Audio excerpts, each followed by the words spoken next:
for everyone. And what would you say your creative process is? Because you're describing um, the way you're describing composing. It sounds a lot like art. You know how someone goes about presenting this music, this art form. How do you come up with it?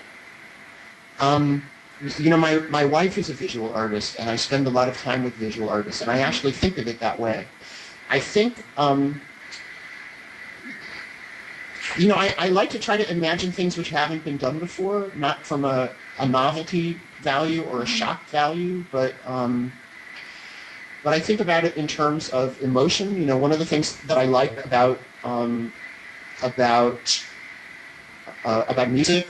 One of the reasons why I got interested in the first place is because it's emotional. It's because it gets inside of you someplace which no other art form can get to. Someplace which is very reactive and powerful and open.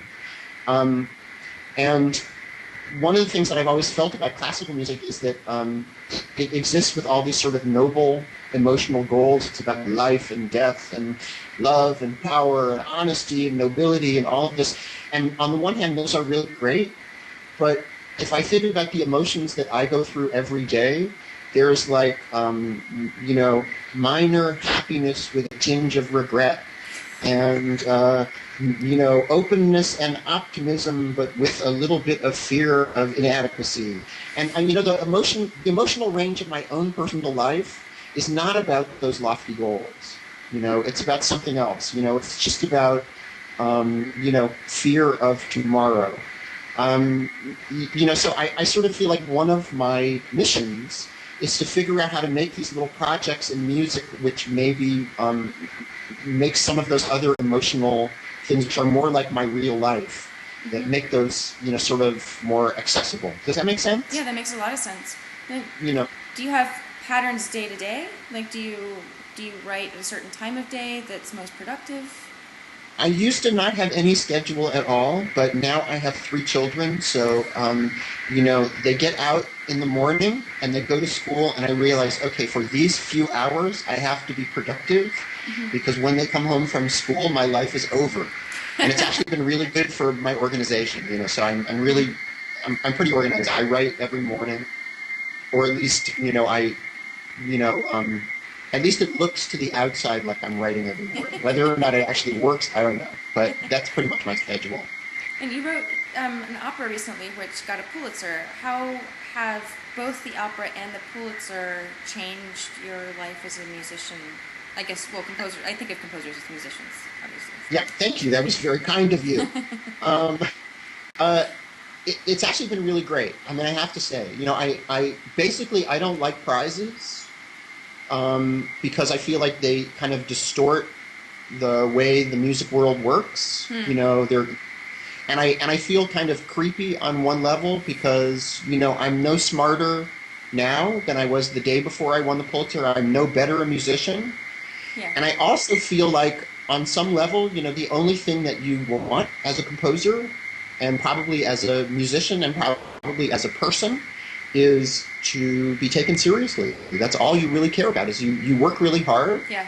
and you want people to take it seriously. And this is something that everyone in our field deserves, and maybe even everyone in the world deserves, and Yeah. nobody gets. So on the one hand, it's really nice for me that now this is happening for me. Now all of a sudden people are taking me seriously, which is all I have ever wanted. But on the other hand, maybe it's a very sad thing that our society waits until it gets the kind of validation like this in Yeah. order to say this is worth taking seriously. Because obviously this piece was sitting around for a whole year after I premiered it and before it got the Pulitzer, but now it's okay to like it, it's been really great for me, and now I'm teaching at Yale and I'm teaching at Oberlin, and people are playing my music, and there's going to be like a million performances of Little Match Girl Passion coming up in the next couple of years, and so I feel great about it. I have to say, That's good. I'm very happy. So. I have one final question, which is, what do you like most about your career in music? Um, I like that I get to do Okay, well, what do I like the most? Okay, when I was 8 years old, my parents were immigrants from Europe, right? So my grandfather, who I did not know, my mother's father, I didn't really know him very well. We didn't live in the same city, and he died when I was very young.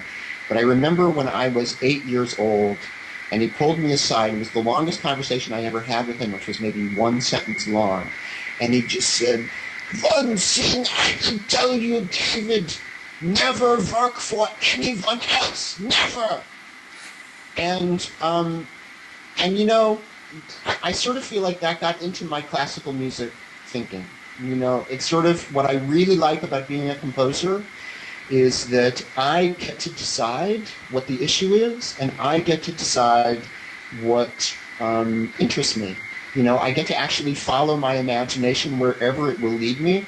And of course, there are things that have to happen. I mean, it has to exist in public, and it has to be something which people can play if it is made for that world, or it has to be, there are all sorts of ways in which I have to build it so that it can reach out to other people, but I don't have to work for anyone else. And to me, that's the most important thing about it, that I get to actually do this thing, which is purely about what I am thinking about, my own emotions and my own life. So to me, that's the best part about it. That's terrific. Thank you so much, David. Thank you very much. This was really fun. Yeah, me too.